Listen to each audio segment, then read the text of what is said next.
Most people don't know this, but oxytocin is kind of like the secret chemical of the martial arts. On this episode of Jiu-Jitsu Outlet, I'm going to talk about this chemical and why it's super important. Oxytocin is actually a peptide that your brain produces as a type of pair bonding chemical. It's actually released whenever people are breastfeeding or during intimacy.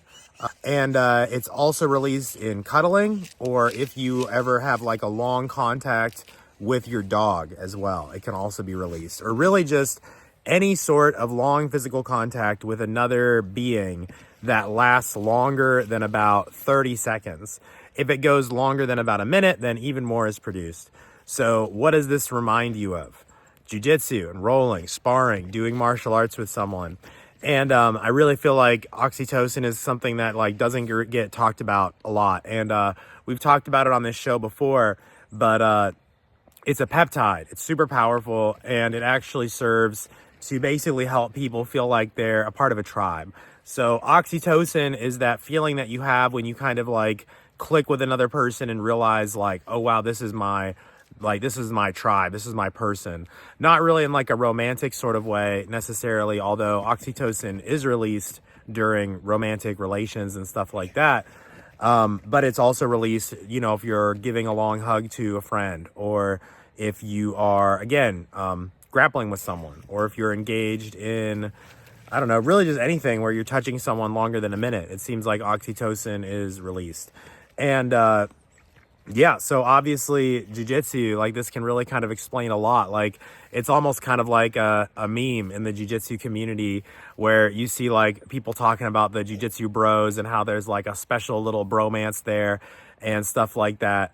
And like it's a meme basically that, you know, jiu-jitsu friends are closer than your typical friends.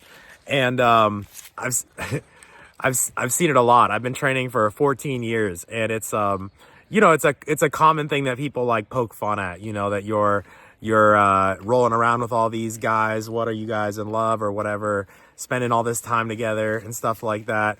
And a part of it is because it seems like jiu-jitsu guys can be really close with each other, you know, in a way that most people are not, like when it comes to just people who do a, you know, hobby or activity together. Because think about it, like I don't know, I've done other hobbies before, like rock climbing, for instance. And, you know, you do rock climbing alongside other people, but I never felt like any sort of a immediate friendship with those people. And I never like kept in touch with any of them, you know. But I've had so many experiences where I train with someone just maybe one or a couple of times in jiu-jitsu, and then suddenly it's like they're my new best friend. And, you know, we're hanging out, we're talking more.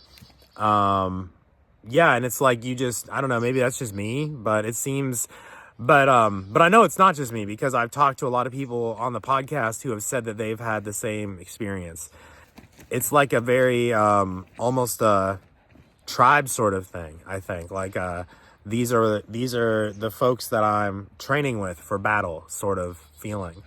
And, that's a dramatic, like, it's kind of, sounds kind of dramatic when you say that, but I don't think that, I don't think people understand how important it is, especially for men, to like train with other men and do stuff like jiu-jitsu and martial arts where you're basically trying to kill each other, and you're basically preparing for that reality. And I think it does something to your body.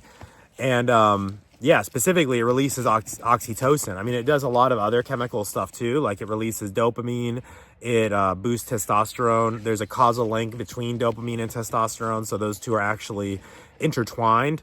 And testosterone is just so closely linked with your physical health in general that just you being more active and, you know, getting stronger and increasing your lean muscle mass, like all of that improves testosterone as well. So if you have someone who starts training jiu-jitsu, and this is someone who maybe has not had a lot of physical contact with you know, other people, then this is going to basically kind of introduce a lot of new feelings to their system, and it's going to introduce a lot of new emotions and a lot of new you know, it's going to introduce a lot, basically, if they start taking their health seriously and they start surrounding themselves with a tribe. basically, because that's basically what oxytocin does. Is it tells you that these people are your tribe, that this is beyond your friends. These are people who you would like go to war with, basically.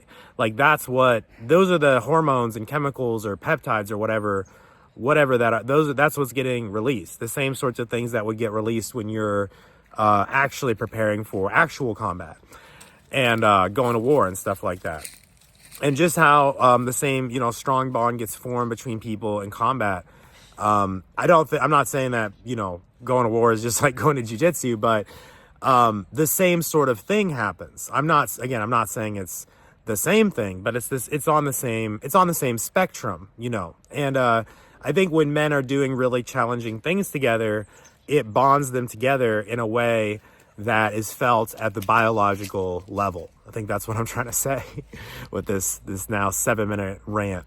But I just wanted to make a video about it because it's something I've been thinking about a lot. I don't think it gets talked about enough because it's actually really important to know about the chemicals that are happening in your body, the hormones and the peptides that are being produced. And a lack of oxytocin is linked to low immune function. It's linked to poor hormone health. It's linked to, depression, anxiety, a lot. I mean, you can just Google it.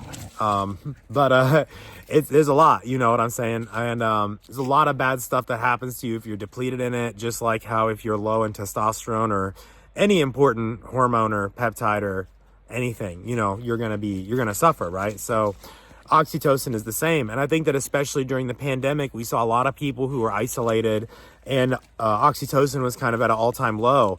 And if you talk to people, they'll tell you this. They'll say like, man, I was never so depressed. I was never so lonely. I was never so sad.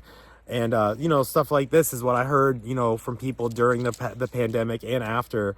And especially a lot of jiu-jitsu people seemed like they had a really hard time with that time because they couldn't train. And really what was happening is they couldn't get the hormones boosted. They couldn't get the dopamine. They couldn't get the oxytocin.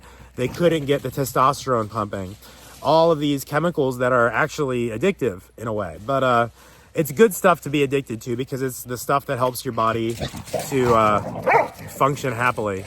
And then you can just be like these dogs here. You can just be playing and running and hanging out. Because I think we're supposed to be having this experience of fighting and training together and being a part of a community or a tribe together or whatever you want to call it.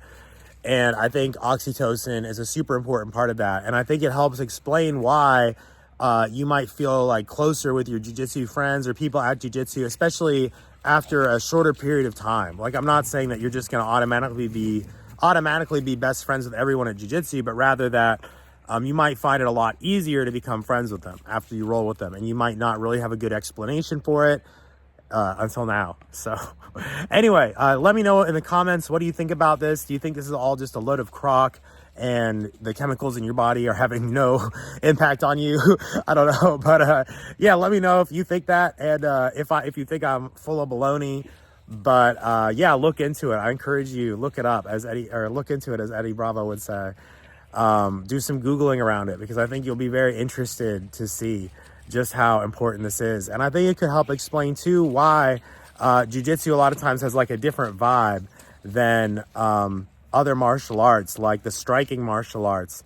And why, I mean, I've heard this for years that jiu-jitsu academies are different. They're more friendly, they're more open, they're more welcoming than striking martial arts, a lot of times. Or other sports, like football or soccer or whatever. And I think oxytocin really has a lot to do with that. I think it might be the secret culprit that's keeping us all loving going to jiu-jitsu so much and why we kind of feel so welcome there in the first place.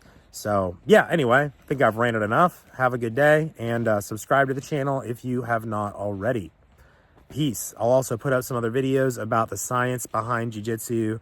So click on those videos if you want to watch.